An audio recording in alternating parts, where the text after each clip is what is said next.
Hello guys, very good morning. Welcome है सभी का स्वागत है। लेके आए हैं आप लोगों के लिए फिर से नया क्लास। मिडावल हिस्ट्री का क्लास जारी है लगातार। और इस क्लास में आज का जो टॉपिक रहेगा वो दो क्लास आप देख चुके हैं। भक्ति और सूफी आंदोलन की बातें आज हम करेंगे। और आज पार्ट 3 है, आप लोगों के लिए लेके आए हैं पार्ट 3। ठीक है, तो चलिए फिर स्टार्ट करते हैं आज की क्लास। क्या कुछ खास है देखने को मिलेगा। जैसा कि आप जानते हैं, भक्ति आंदोलन स्टार्ट हो चुका है, दो क्लास हो चुके हैं जिसमें पृष्ठभूमि की बातें कर चुके हैं, किस प्रकार से भक्ति आंदोलन देखने को मिला था, परिचय इनके देख चुके हैं। भक्ति आंदोलन की शुरुआत किस प्रकार दक्षिण में शुरुआत होकर ये उत्तर भारत में फैली थी। फिर सगुण एवं निर्गुण भक्ति आंदोलन क्या है, ठीक है, अलवार और नैनार क्या है, ये सब हम बातें कर चुके हैं। साथ ही साथ प्रमुख जो भक्ति संत हैं उनकी चर्चा भी पिछले क्लास में देखने को मिला था। जैसे शंकराचार्य की बातें हम कर चुके हैं, निम्बकाचार्य की बातें कर चुके हैं, माधवाचार्य, रामानंद, कबीरदास, रैदास, गुरु नानक की बातें कर चुके हैं। तो 7 ऐसे महान जो संत हैं उनके बारे में बात कर चुके हैं। आगे की बातें हम करेंगे, तुलसीदास से स्टार्ट करेंगे। तुलसीदास, मीराबाई, सूरदास, वल्लभाचार्य, रामाचार्य, दादू दयाल, रज्जक, चैतन्य महाप्रभु, शंकरदेव, तुकाराम, नामदेव और एकनाथ। तो इस प्रकार से हम आगे बढ़ेंगे। ठीक है, चलिए फिर स्टार्ट करते हैं आज की क्लास।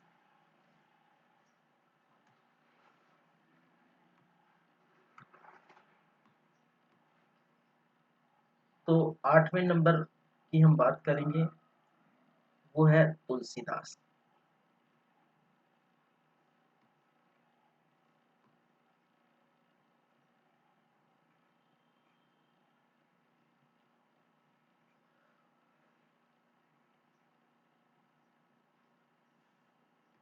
तुलसीदास, तुलसीदास के बारे में ये याद रखिए, ये भी क्या थे, सगुण जो भक्ति के उपासक थे, सगुण भक्ति को मानते थे, सगुण भक्ति के उपासक।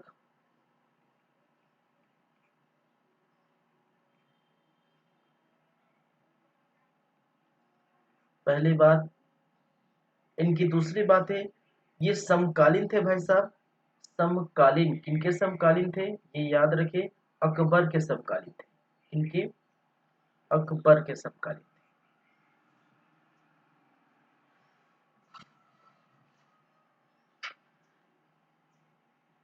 ठीक है, राम भक्ति पर इन्होंने जोर दिया था, राम भक्ति पर जोर दिए थे ये।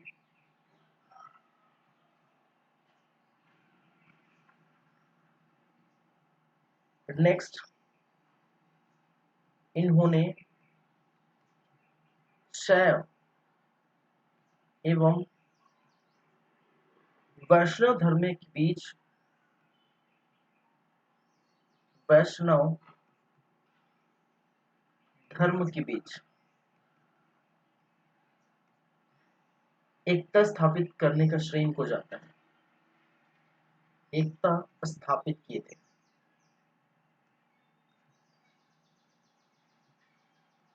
ठीक है, इन्होंने शैव और वैष्णव धर्म के बीच एकता स्थापित है। ये राम भक्त पर जोर दिया था, राम को पूजने वाले थे, सगुण भक्ति के उपासक थे, राम को पूजने वाले थे। इनके समकालीन जो शासक थे वो मुगल कालीन शासक अकबर थे, और राम भक्ति पर जोर दिया, साथ ही साथ शैव धर्म और वैष्णव धर्म के बीच उन्होंने एकता स्थापित करने पर भी जोर दिया। ये चीजें हैं, याद रखिए। कुछ रचनाएं इनके बारे में हम बात करेंगे। क्या है रचनाएं, कौन कौन से रचनाएं हैं ये याद रखिए इनके। तो रामचरितमानस सबसे महत्वपूर्ण यहाँ पर जो रचनाएं हैं उनमें से एक है रामचरितमानस।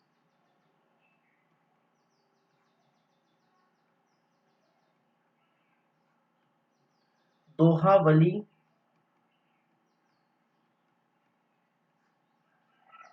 कवितावली, कवितावली, दोहावली, गीतावली, विनय पत्रिका,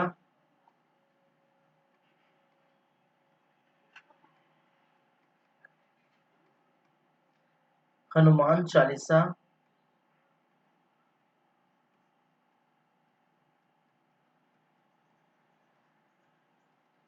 वैराग्य संति,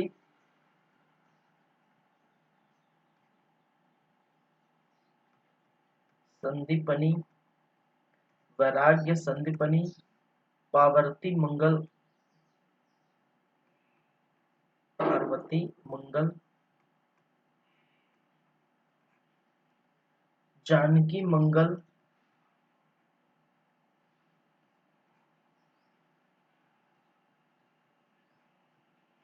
रामाज्ञ प्रश्न,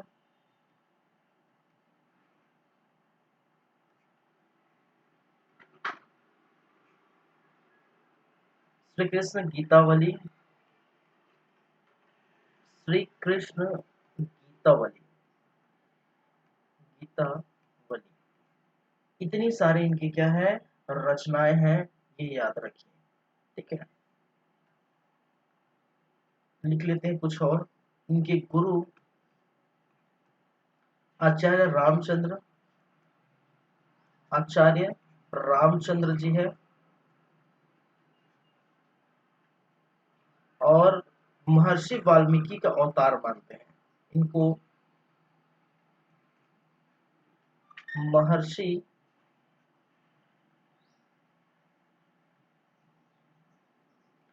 वाल्मीकि का अवतार मानते हैं। ये चीजें याद रखिए। ठीक है, तो मैंने क्या कहा, ये सगुण भक्ति के उपासक है। सगुण भक्ति आंदोलन के अंतर्गत इनको देखने को मिलता है। ये उपासक थे। समकालीन शासक, मुगल कालीन शासक अकबर के समकालीन थे। राम भक्ति पर जोर दिया और साथ ही साथ शैव धर्म और वैष्णव धर्म के बीच एकता स्थापित करने में भी मदद की। वहीं पर इनकी रचना की बात करें तो रामचरितमानस, दोहावली, कवितावली, गीतावली, विनय पत्रिका, हनुमान चालीसा, वैराग्य संदीपनी, पार्वती मंगल, जानकी मंगल, रमाज्ञ प्रश्न और श्री कृष्ण गीतावली, ये सारे इनकी क्या है रचनाएं हैं। साथ ही साथ इनके गुरु का नाम आचार्य रामचंद्र है। इनके और इनको महर्षि वाल्मीकि का अवतार मानते हैं। तो तुलसीदास जी के बारे में आप इतनी सारी बातें याद रखिए। ठीक है, चलिए, जो हो गया तुलसीदास जी के बारे में। आगे बात करेंगे सूरदास जी के बारे में।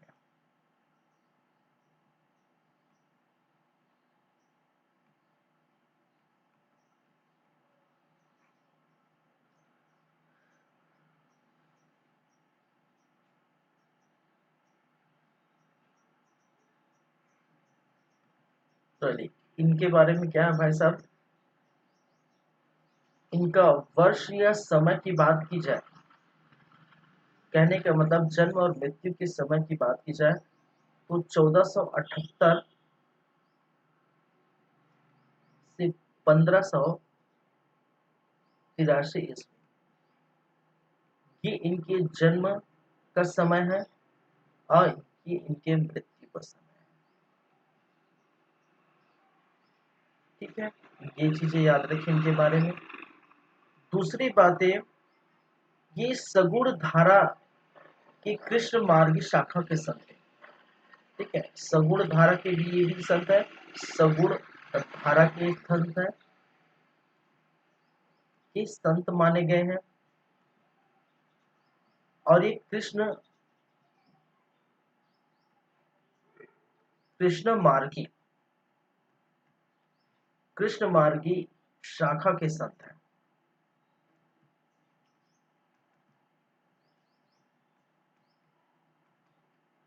ठीक है, चलिए, इनको पुष्टि मार्ग का जहाज कहा गया है।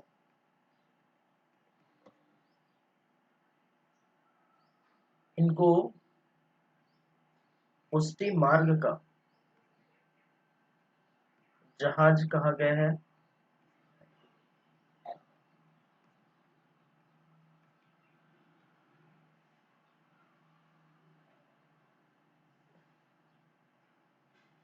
उपाधि,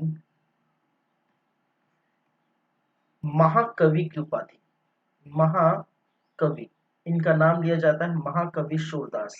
ठीक है, उपाधि इनको दी गई थी महाकवि की उपाधि, और इनको किस नाम से जाना था? महाकवि सूरदास।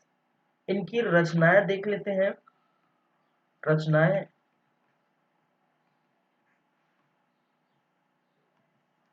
सुर सागर सुर सारावली साहित्य लहरी, सुर सागर सुर सारावली साहित्य लहरी,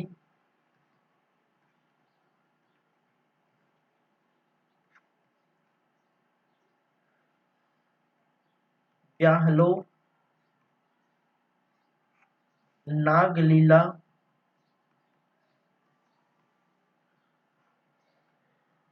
गोवर्धन लीला,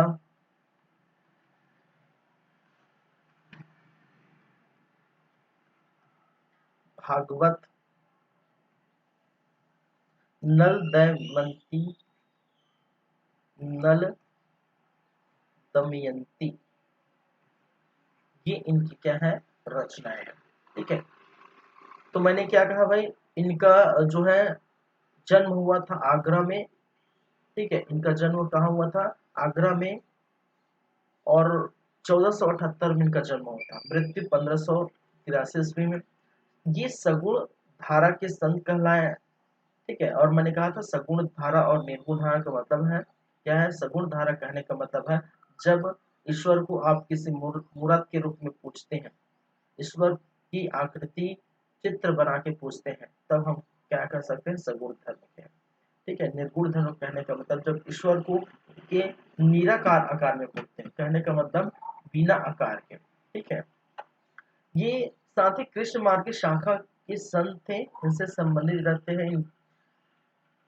इन्होंने पुष्टि मार्ग का इनको जनक कहा गया है, और उपाधि इनको मिली थी महाकवि, और पूरा नाम लिया जाता है महाकवि सूरदास की।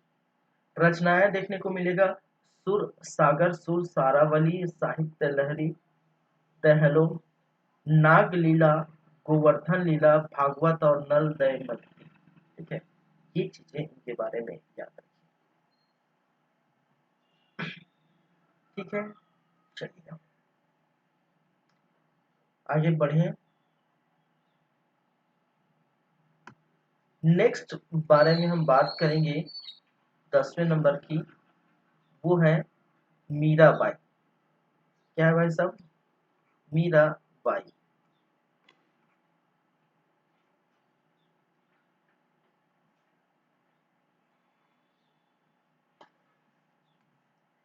मीराबाई जिनका जन्म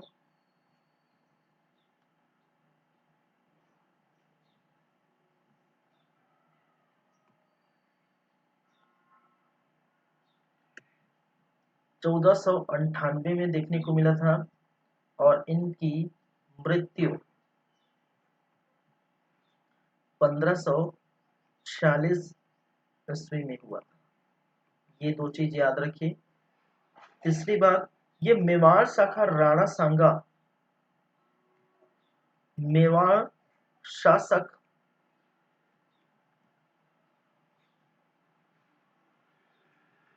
राणा सांगा के बड़े पुत्र भोजराज से विवाह हुआ था। भोजराज, मेवाड़ शासक, राजस्थान के मेवाड़ शासक राणा सांगा के बड़े पुत्र भोजराज से क्या हुआ था? विवाह हुआ था।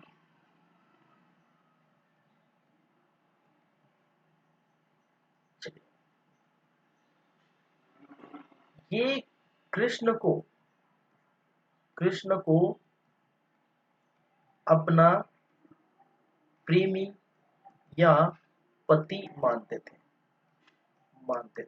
ठीक है, कहा जाता है कि भोजराज, मेवाड़ शासक राणा सांगा के बड़े पुत्र भोजराज की जब मृत्यु हो गई थी, ठीक है, तो जो मीराबाई है वो पूरी तरह से टूट गई थी, और बाद वो सती होने वाली थी। लेकिन बाद में वो कृष्ण कि जो है कृष्ण में पूरी तरह से लीन हो गई, ठीक है, और कृष्ण को ही अपना जो है प्रेमी कृष्ण को अपना पति मान के चलती है। चलिए, और परमात्मा से मिलने का एक ही मार्ग क्या बताया है? भक्ति को बताया है। परमात्मा से मिलने का एकमात्र मार्ग भक्ति को बताया है।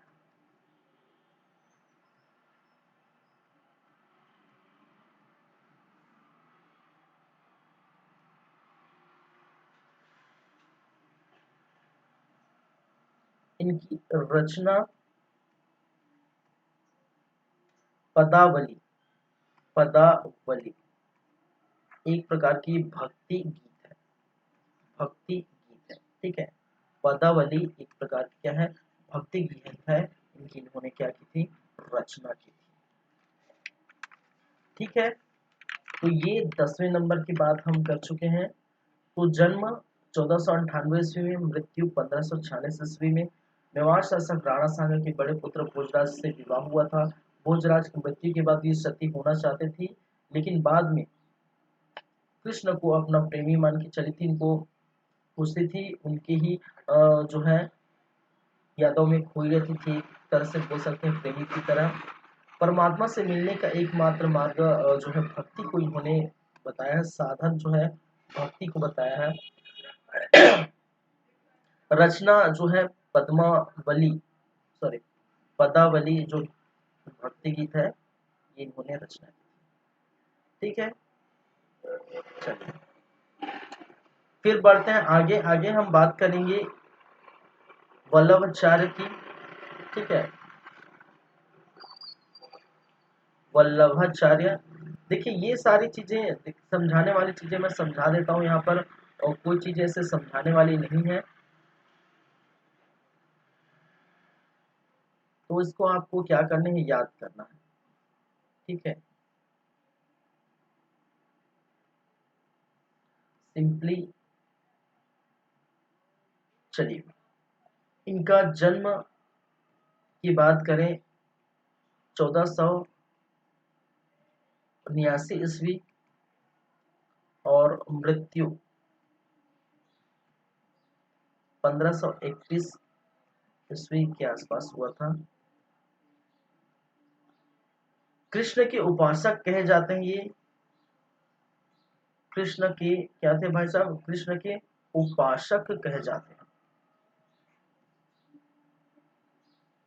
चलिए, इनका मत क्या है? इनका मत है शुद्ध शुद्ध अद्वैतवाद, शुद्ध अद्वैतवाद।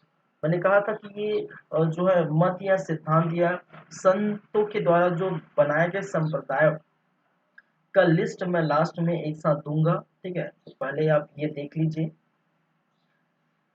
कृष्ण भक्ति पर बल दिया इन्होंने, कृष्ण भक्ति पर बल दिया। जाहिर सी बात है, ये कृष्ण को मानते थे, कृष्ण के उपासक है, तो जाहिर सी बात है कृष्ण भक्ति पर बल देंगे। और कृष्ण भक्ति पर बल देंगे, और साथ ही साथ ये सगुण भक्ति के संत थे। सगुण भक्ति के क्या थे भाई साहब? संत थे। ये चीजें याद। चलिए, तो इनके बारे में, वल्लभाचार्य के बारे में ये चीजें क्या करिए? याद रखिए।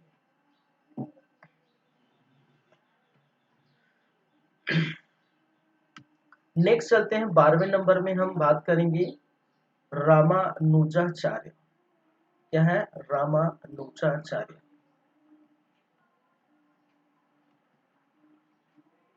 रामानुजाचार्य।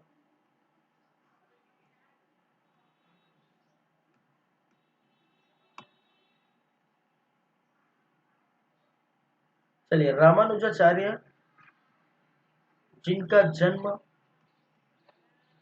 1017 ईस्वी, वहीं पर इनकी मृत्यु के बारे में बात करें तो इनका मृत्यु 1137 ईस्वी के आसपास देखने को मिला था। ये भी सगुण भक्ति के संत थे। सगुण भक्ति के संत माने गए हैं। ठीक है, इनको विष्णु का अवतार कहा गया है। इनको विष्णु के अवतार कहते हैं, विष्णु का अवतार मानते हैं, क्योंकि ये सगुण भक्ति की जो संत है ये विष्णु वैष्णव शाखा से संबंधित रखते हैं। क्या है? वैष्णव शाखा से संबंधित रहते हैं। चलिए, इनका मत सिद्धांत या अवधारणा, इनका मत सिद्धांत या अवधारणा की बात करें तो ये विशिष्ट द्वैतवाद इनका क्या है भाई? इनका मत क्या है? विशिष्ट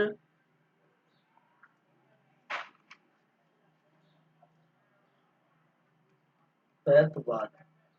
ये चीजें आप याद रखिए। सभी जाति के वर्ग के लोगों को, रामानुजाचार्य ने सभी जाति के वर्ग के लोगों को उन्होंने क्या किया? अपना जो है शिष्य बनाया। इसका मतलब क्या है? वो जाति लिंग भेदभाव का विरोधी है। ठीक है, चलिए, सभी जाति वर्गों के लोगों को अपना शिष्य बनाया, शिष्य बनाया। जैसे कि अगर बात करें तो और जो है रविदास, रविदास जो चमार जाति से ये बिलोंग करते हैं, उनको शिष्य बनाया। कबीर दास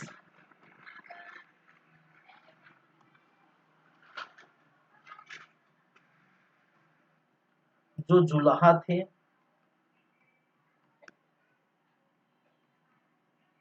सेना जो नाई थे, और सघन जो कसाई थे।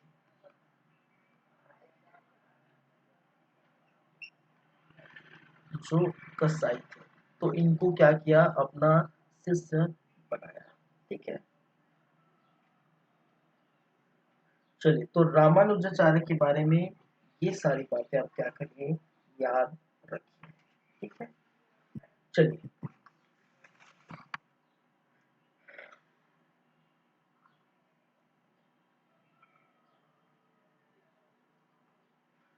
नेक्स्ट है, नेक्स्ट हम बातें करेंगे 13वें नंबर पर दादू दयाल। क्या है? दादू दयाल।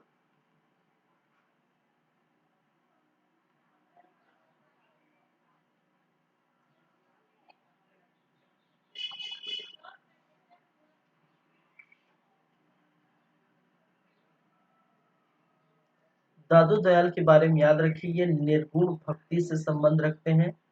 निर्गुण भक्ति से संबंध रखते हैं। कहने का मतलब निर्गुण भक्ति धारक को क्या करते हैं? मानते हैं। इन्होंने भी कबीर दास की तरह, ठीक है, संत होने के लिए, संत होने के लिए पारिवारिक जीवन को बाध्य नहीं माना। पारिवारिक जीवन को या गृहस्थ जीवन को बाध्य नहीं माना है। नहीं माना कहने का मतलब है कि आप पारिवारिक जीवन जीकर भी, गृहस्थ जीवन जीकर भी आप संत बन सकते हैं। चलिए,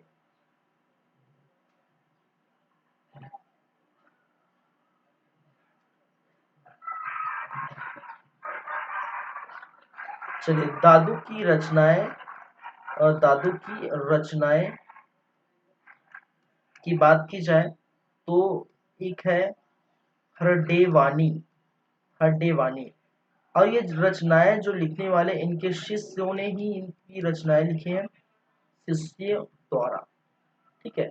रचनाएं जो है जो संग्रहित की हैं वो शिष्यों द्वारा देखने को मिला था। संत दास और जगन दास शिष्य थे, संत दास और जगन दास। दो शिष्यों ने हर देवानी नामक जो है का संकलन किया था। बाद में अगर देखें कालांतर में जो रज्जब थी, अभी बात करेंगे रज्जब की। कालांतर में जो रज्जब थी, रज्जब ने क्या किया था, इनका संपादन किया था कालांतर में। और किस नाम से किया था, रज्जब ने अंग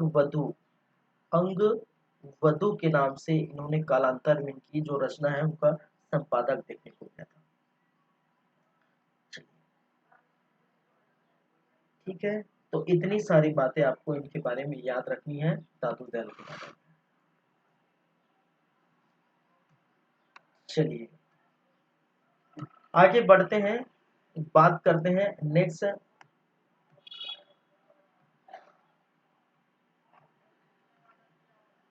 रज्जब, देखिए महत्वपूर्ण जो संत हुए हैं उनकी कहानी, उनकी बातें हो चुकी हैं, ठीक है। अब जो भी थोड़ा बहुत बचा है उसको हम देख लेते हैं।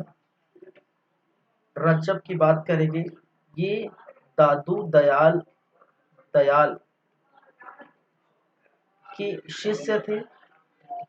अभी जस्ट मैंने बताया इनके शिष्यों ने इनकी जो है इसकी रचनाओं का संकलन किया है। संत दास और जगन दास इन्होंने हर देवानी की रचना की है, संकलन किया है। बाद में कालांतर में इन्हीं का जो है संकलन रज्जब द्वारा अंग बधु के नाम से ये करते हैं, ठीक है। ये बातें याद रखिए। दादू दयाल के शिष्य हैं।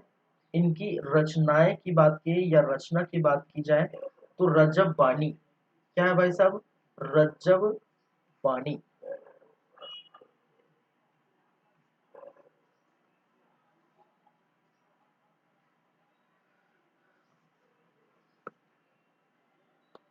चलिए इतनी सी बातें याद रखिए, ज्यादा कुछ खास नहीं है, आगे देखेंगे।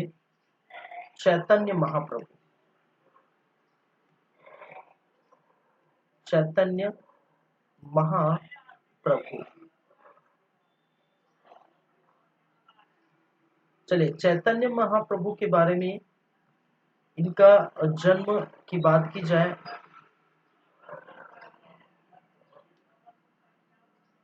पश्चिम बंगाल में हुआ था। पश्चिम बंगाल में महाप्रभु का जन्म पश्चिम बंगाल में ददिया जिले के पास, नदिया जिला पश्चिम बंगाल में हुआ था। इनका वास्तविक जो नाम थे वो विशंभर थे, विशंभर के नाम से ये जाने जाते हैं। वास्तविक नाम क्या है, विशंभर।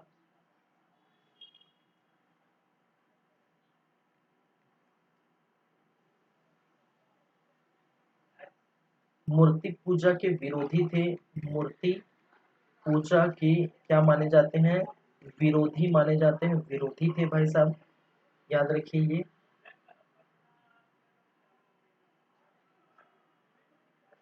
इनको कृष्ण का अवतार कहा गया है, कृष्ण का अवतार मानते हैं। और इनको एक नाम से पुकारते हैं और वो नाम है गौरांग महाप्रभु, गौरांग महाप्रभु, महाप्रभु, ठीक है। इनको कृष्ण का अवतार मानते हैं, इनको गौरांग महाप्रभु के नाम से इनको पुकारा जाता है। इनकी दर्शन की बात की जाए तो अचिंत्य भेदो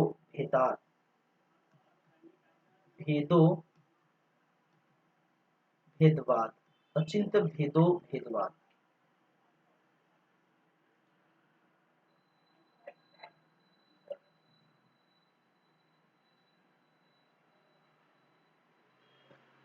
इनकी जीवनी लिखी गई थी, ठीक है, जीवनी लिखी गई थी। और जीवनी लिखने वाले जो है वो मुरारी गुप्त है। मुरारी गुप्त ने इनकी जीवनी लिखी थी। साथ ही साथ और जो वृंदावन दास ने लिखी थी, ठीक है, वृंदावन दास, मुरारी गुप्त और वृंदावन दास। और मुरारी गुप्त ने इनकी जीवनी संस्कृत भाषा में लिखी है।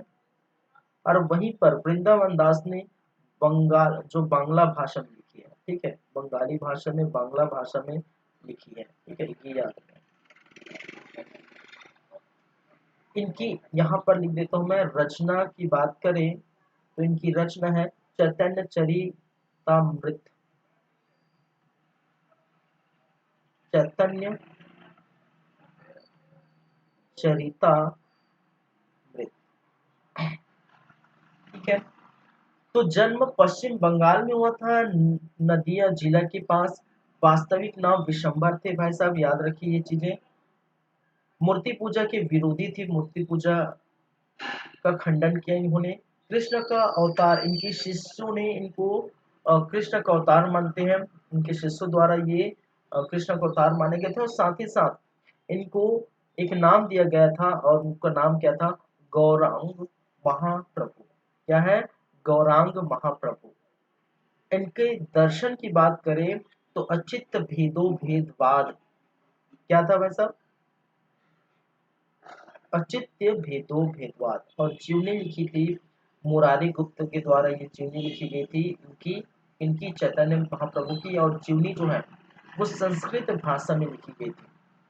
वहीं पर वृंदावन दास ने जो जीवनी लिखी वो बांग्ला भाषा में थी। और रचना चैतन्य चरितामृत, ठीक है, ये चीजें आपको याद रखनी।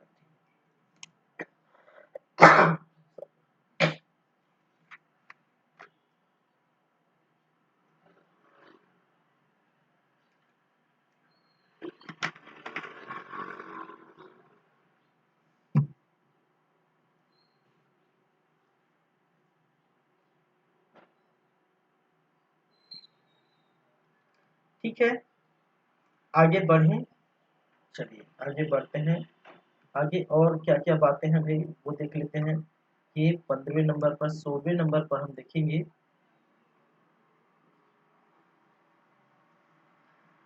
शंकर देव। ठीक है, क्या नाम है? शंकर देव।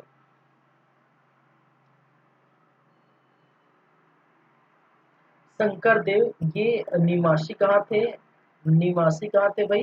असम के निवासी थे। असम के निवासी थे। अब उनको पहले अहोम के नाम से जाना जाता है, जो पहले अहोम के नाम से जाना जाता है, था असम के निवासी थे।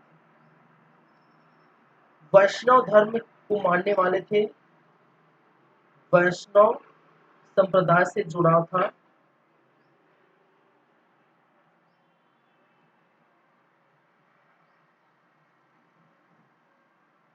मूर्ति पूजक कर्मकांडों का खंडन किया इन्होंने।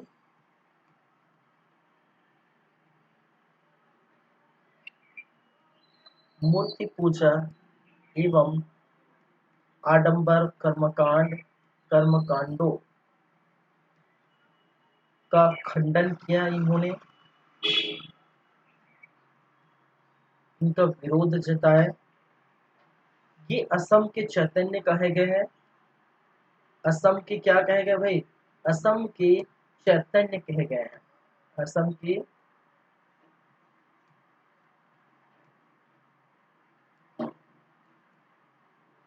चैतन्य कहे गए हैं। ये शिष्यों को असम का चैतन्य कहा गया है। तो चैतन्य महाप्रभु को देखे ना, ठीक है, तो उन्हीं की तरह ये, ठीक है, मूर्ति पूजक कर्मकांड का विरोधी है, इसलिए इनको असम का चैतन्य कहा गया। चलिए, इनने एक रचना लिखी थी, ठीक है, रचना और नाटक के रूप में, और उनका है अकिया, अंकिया, अंकिया, ठीक है। चलिए, तो शंकर देव के बारे में ये चीज याद रखिए।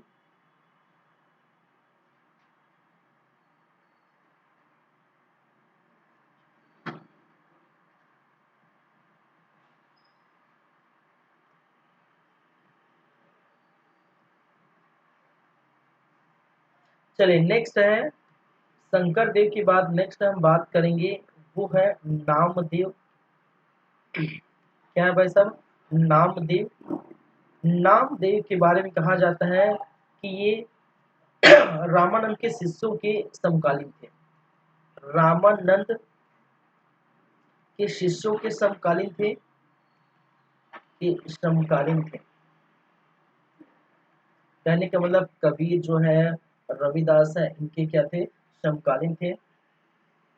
चलिए, ये ये एक दर्जी, टेलर नहीं होते, ठीक है, दर्जी परिवार से ताल्लुक रखते हैं। दर्जी परिवार से ताल्लुक रखते थे। एवं कहा जाता है कि प्रारंभिक जीवन में ये डाकू थे। प्रारंभिक जीवन में, स्टार्टिंग में जीवन में क्या थे? डाकू थे। लेकिन जब ये भक्ति से जुड़े तो वो अपने सारे जो है चीजें छोड़कर, ठीक है, इसी में लीन हो गए। इन्होंने, इनकी अगर संप्रदाय की बात करें, संप्रदाय, इनकी संप्रदाय की बात करें तो संप्रदाय क्या है भाई साहब? वारकरी संप्रदाय। क्या है? वारकरी संप्रदाय। और उन्होंने जो है सामाजिक कुरीतियों और आडंबर का विरोध किया है। सामाजिक कुरीतियां, कुरीतियां एवं आडंबरों, आडंबरों का क्या किया है? विरोध किया है। ये चीजें आप क्या करिए? याद रखिए। चलिए,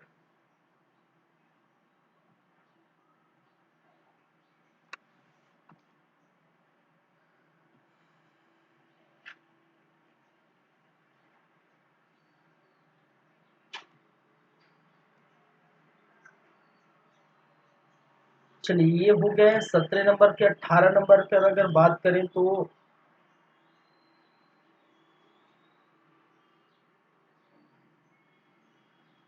रामदास जी आएंगे।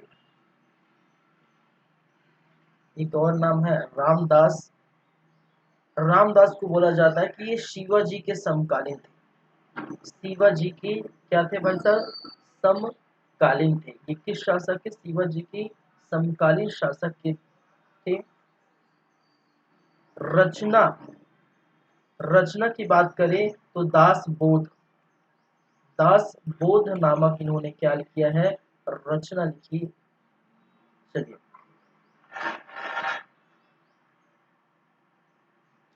किस संप्रदाय से जुड़े हैं? संप्रदाय, तो संप्रदाय है धरकरी संप्रदाय। धरकरी संप्रदाय। चलिए, तो इनके बारे में यही चीजें हैं और ज्यादा कुछ नहीं है। वहीं पर 19 नंबर में बात करेंगे तुकाराम।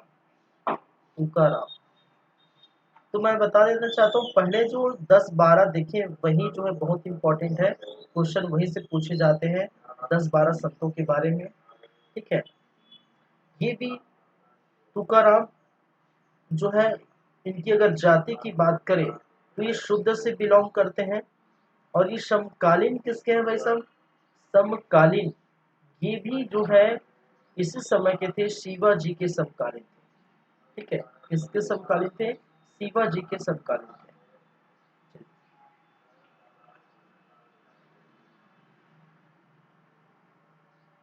इनकी भी संप्रदाय क्या है? संप्रदाय, ये किस संप्रदाय से जुड़े हुए थे? ये थे वारकरी संप्रदाय। वारकरी संप्रदाय।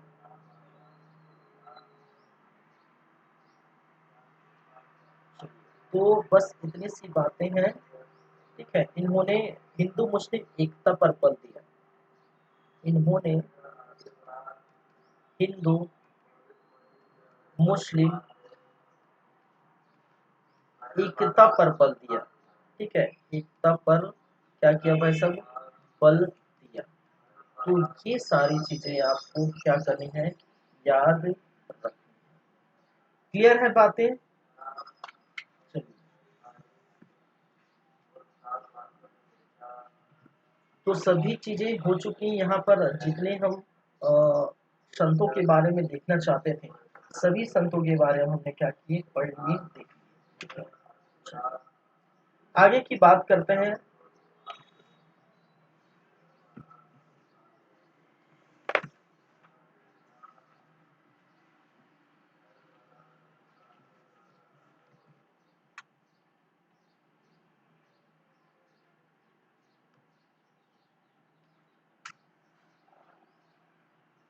हम देखेंगे मत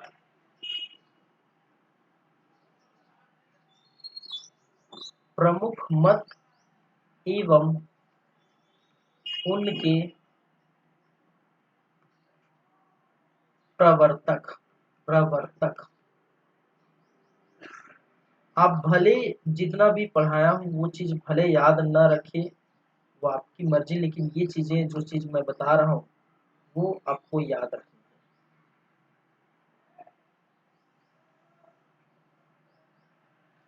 चलिए, एक तरफ बात करें तो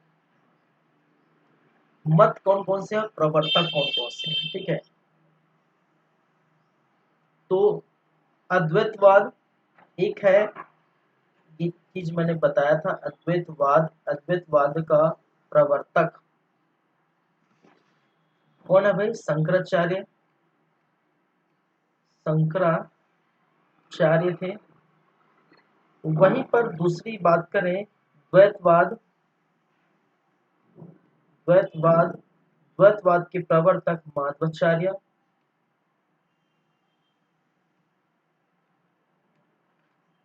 वहीं पर द्वैतवाद,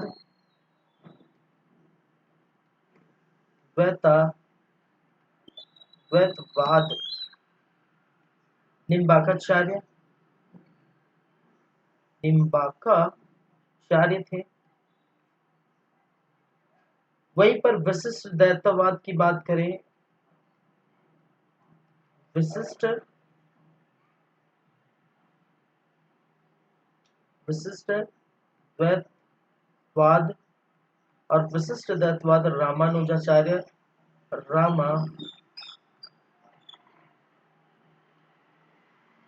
रामानुजाचार्य। शुद्ध द्वैतवाद,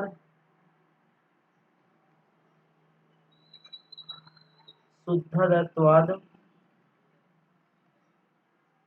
और ये वल्लभाचार्य थे, वल्लभाचार्य जी। भेदा भेदवाद, भेदा भेदावाद भास्कराचार्य, भास्कराचार्य। शैव विशिष्ट द्वैतवाद, शैव विशिष्टाद्वैत, जो कि श्रीकंठ थे। अचित्य,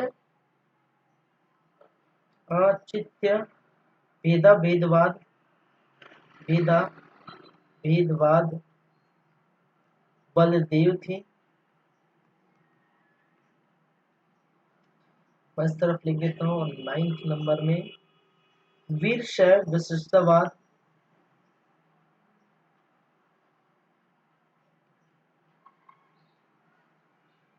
वीर शैव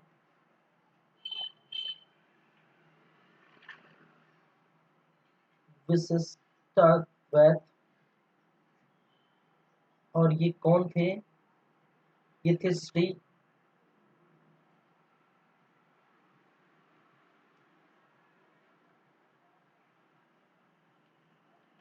श्रीपति वहीं पर अगर 10वें नंबर की बात की जाए, अविभाग द्वैत, अविभाग द्वैत विज्ञान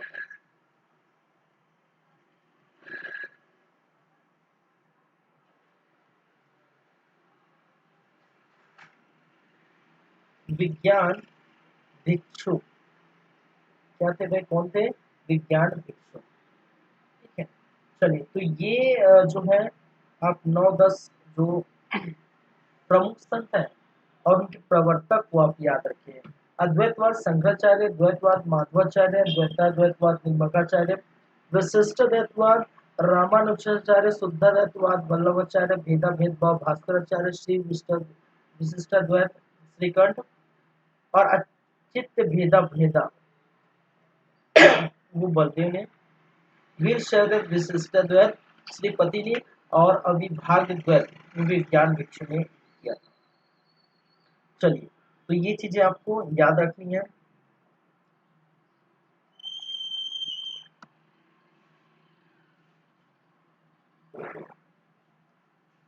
आगे हम बात करेंगे संत और उनके संत एवं संप्रदाय। ठीक है, संत एवं संप्रदाय।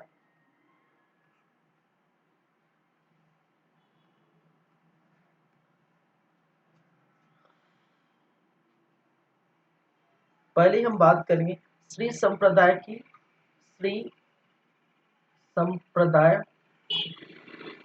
श्री संप्रदाय जहाँ का रामानुजाचार्य, रामानुजाचार्य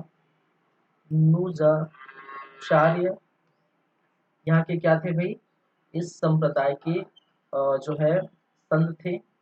वहीं पर अगर बात करें ब्रह्म संप्रदाय,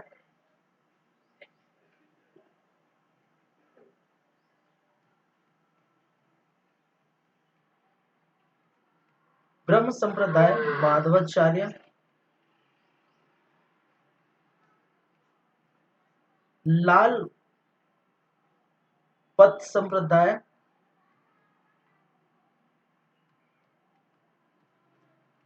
लाल पथ संप्रदाय संतलाल दास, संतलाल दास थे। वहीं पर हरियाली संप्रदाय, हरियाली संप्रदाय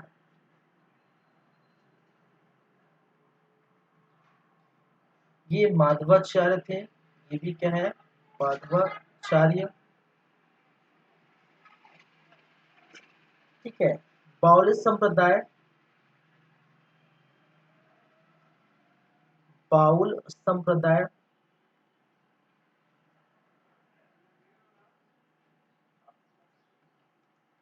चंडीदास,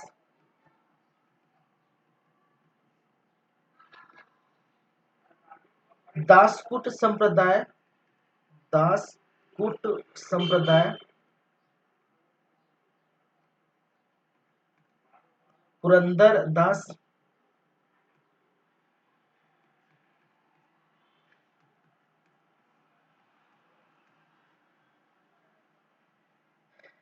सुखी संप्रदाय,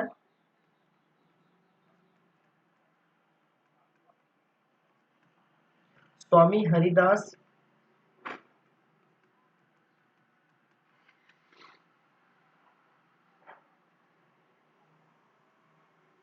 सनक संप्रदाय,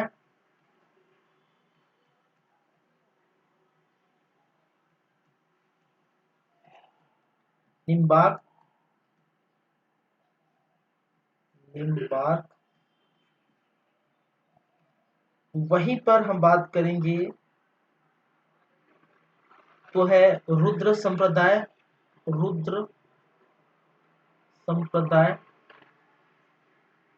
वल्लभाचार्य है, वल्लभाचार्य, महानुभाव पंथ संप्रदाय, महानुभाव पंथ, गोविंद प्रभु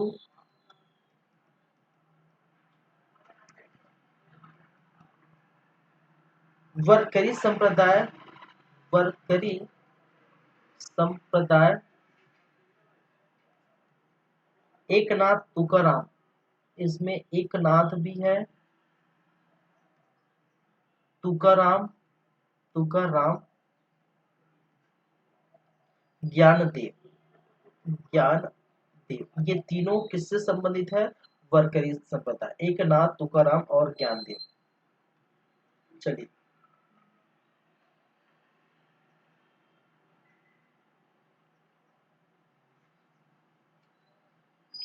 सतनामी संप्रदाय,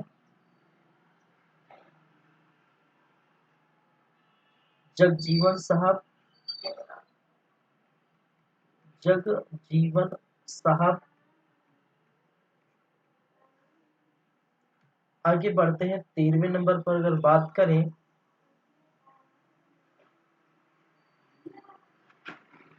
महा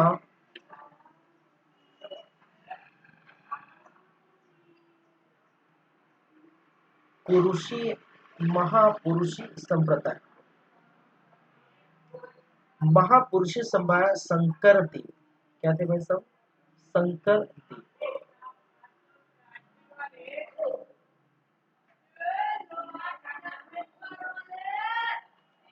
धनकरी संप्रदाय, धनकरी संप्रदाय, धनकरी संप्रदाय रामदास बोध, रामदास बोध थे, ये चीज याद रखिए। चलिए,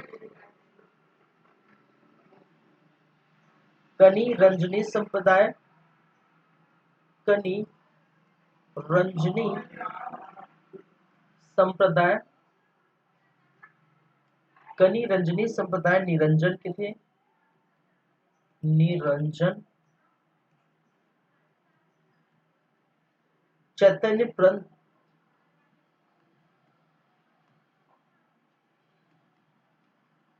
चैतन्य पंथ नित्यानंद गोस्वामी, नित्यानंद गोस्वामी। वहीं पर सिख संप्रदाय आप जानते हैं, सिख संप्रदाय जो कि गुरु नानक, गुरु नानक देव थे। दादू पंथ एवं निपक्ष संप्रदाय, दादू पंथ एवं निपक्ष संप्रदाय, ये आपके दादू दयाल थे भाई साहब, दादू दयाल।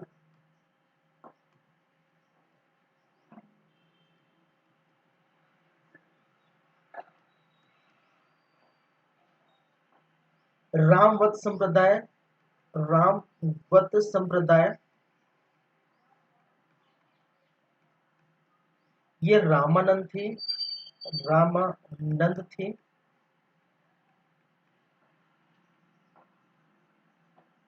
विश्नोई संप्रदाय, विश्नोई संप्रदाय,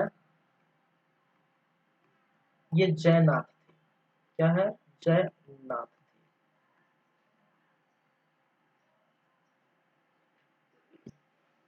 चलिए,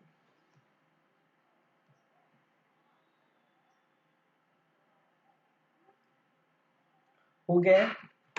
तो ये सारी बातें थी, आपको ये सारी बातें क्या करनी है, याद रखनी है, ठीक है।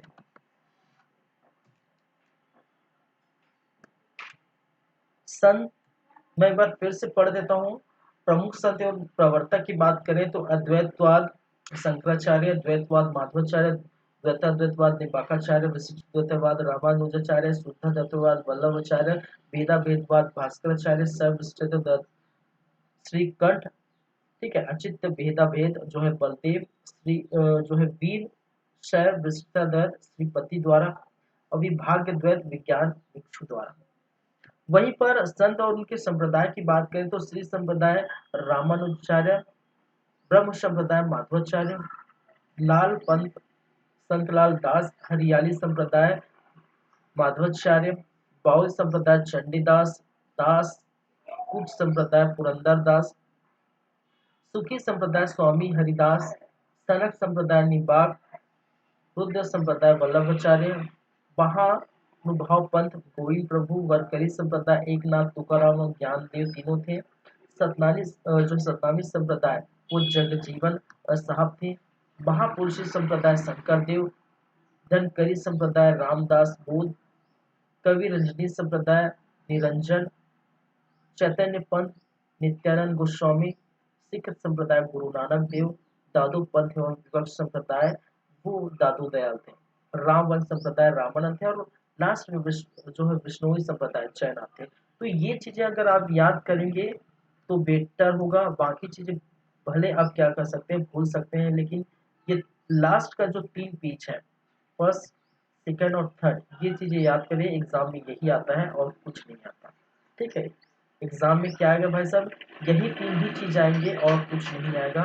ठीक है, हालांकि मुझे पढ़ाना है तो वो चीज मैंने पढ़ाया है, जाहिर सी बात है। क्वेश्चन आपके भक्ति आंदोलन से आएंगे तो ये 3 लास्ट पेज से ही आएंगे और कहीं से नहीं आएंगे। ठीक है, चलिए तो चलते हैं फिर। जो है लगातार जारी है भक्ति और सूफी आंदोलन की क्लासेस देख रहे हैं लगातार। और आज की क्लास में जो भक्ति आंदोलन है वो पूरी तरह से क्या हो जाते हैं, समाप्त हो जाता है। नेक्स्ट क्लास में हम बात करेंगे सूफी आंदोलन से स्टार्ट करेंगे, तो सूफी आंदोलन बाकी है। ठीक है, तो सूफी आंदोलन का बोल सकते हैं 3 क्लास, 3 नहीं 2 क्लास में हो सकता है कंप्लीट हो जाए, मे बी 2 क्लास में हो जाएगा। ठीक है, देखते हैं जैसा भी है, 2 से 3 क्लास जैसा भी होता है हो जाए। फिर उसके बाद ये सूफी हो जाएगा, भक्ति और सूफी हो जाएगा। उसके बाद हम मुगल काल स्टार्ट करेंगे, मुगल काल और मराठा काल। और ऐसे ही मुगल काल हो जाएगा, मराठा काल हो जाएगा, तो आपका जो है बोल सकते हैं मिडावल हिस्ट्री लगभग कंप्लीट हो जाएगा। ठीक है, तो मिडावल हिस्ट्री में आपको सिर्फ सल्तनत काल, भक्ति सूफी आंदोलन, मुगल काल, मराठा काल, बस इतना ही पढ़ना है, बस कुछ नहीं। ठीक है, क्वेश्चन सल्तनत काल, मुगल काल जो है यहाँ भक्ति सूफी आंदोलन और मराठा काल यहीं से ही पूछे जाएंगे। तो 4-5 जो है जो टॉपिक है इसी से क्वेश्चन बनते हैं। चलिए ठीक है, तो लगातार जारी रहेगा हमारी क्लास इस यूट्यूब चैनल पर जिसका नाम है सीजी कंप्यूटर्स। और जैसे कि मैंने कहा कि आप इस चैनल को लाइक करिए, सब्सक्राइब करिए, कमेंट करिए और अपने दोस्तों को शेयर करिए। ठीक है, और जो भी चीज़ें डाउट होता है तो आप कमेंट करिए। मैं एक बार फिर से बता देता हूँ, अगर पर्सनली मुझे कांटेक्ट करना चाहते हैं तो इस नंबर पर कांटेक्ट कर सकते हैं। ठीक है, अगर किसी भी प्रकार का दिक्कत हो, डाउट हो, तो आप कॉल कर सकते हैं। ठीक है, व्हाट्सअप कर सकते हैं। ठीक है, मैसेज कर सकते हैं, टेक्स्ट मैसेज कर सकते हैं। ठीक है, चलिए एनी टाइम, एनी टाइम। ठीक है, चलिए 24/7, फिर 12 बजे के बाद मत करना। ठीक है, चलिए रात को 12 बजे के बाद मत करना। ठीक है, चलिए तो किसी भी समय आप जो है आप कॉल कर सकते हैं मुझे, किसी भी प्रकार का डाउट हो, कुछ और पूछना है तो पर्सनली मुझे कॉल कर सकते हैं। तो चलिए फिर इसी के साथ आज का जो है समय यहीं पर हम क्या करेंगे, समाप्त करेंगे। और नेक्स्ट टाइम हम बातें करेंगे जो है ये भक्ति हो गए हैं, भक्ति के बाद हम बात करेंगे सूफी आंदोलन की। तब तक आप लोग अच्छे से पढ़िए, अच्छे से रहिए। एग्ज़ाम नज़दीक है तो फालतू के कामों में जो है अपनी व्यस्तता मत प्रेजेंट करिए। ठीक है, चलिए चलिए फिर चलते हैं। Thank you class, thank you guys. मिलते हैं नेक्स्ट क्लास में और बात करेंगे नेक्स्ट क्लास में सूफी आंदोलन। ठीक है।